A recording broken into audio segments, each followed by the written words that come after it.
So I think that's a major thing for any coin that's going to, or any currency or any blockchain that's going to act as a currency, is it's got to have a way to easily get from physical currency to digital currency. What's going on, crypto sports fans? Clay Albright here. I am back with David Pence of EOS USA, and we are here to talk a little bit more about EOS as a digital cash. David, last week we met and we spoke for a few minutes about this, and it's still on my mind that Bitcoin may not be the best choice for currency because of your reasons.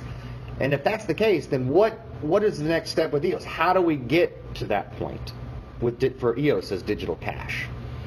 Yeah, so any of the cryptocurrencies have a lot of the same problems of what I think EOS is suffering from today, and it's basically this.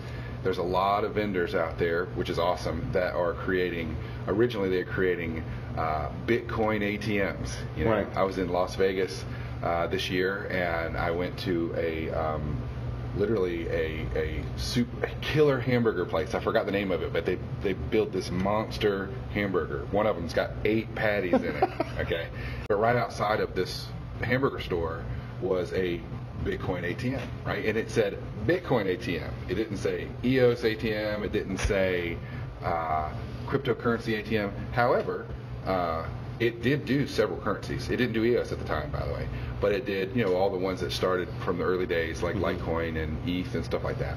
And so I'm sure the Bitcoin ATM industry will add EOS eventually, but guess what? That's a major thing. Right. EOS needs to be in the physical world so that a normal human can walk up and pull out their wallet and take a $20 or $100 bill and slide it in there. Right. And they've got EOS. That's something that is in the process, I'm sure.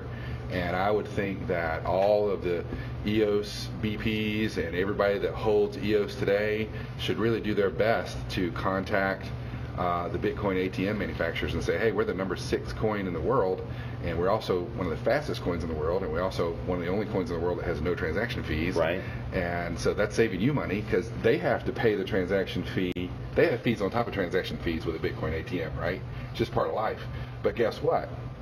If it's 10% to convert it, and they make a 10% fee, what if it could be 5 or something on a Bitcoin ATM to convert EOS instead of 10 for another coin? So that's an advantage for EOS. It's an advantage for the Bitcoin ATM manufacturers.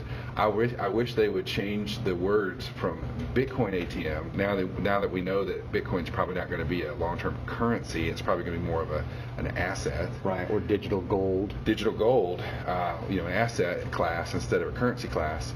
You know, why don't they change it to blockchain ATMs instead of Bitcoin ATMs? Because guess what? It already has 10 other currencies in it that are not Bitcoin.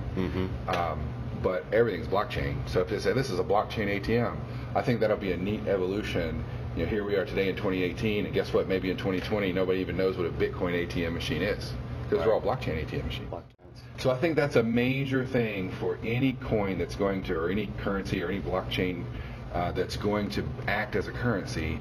Getting from physical cash to digital cash via ATMs is a big deal. Thank you again for your conversation Enjoyed today. it. Great stuff. Make sure to like and subscribe. Hit the notifications button so you can get all the new material as EOS USA puts it out. Don't forget to leave comments. Thanks for watching. We'll see you next time.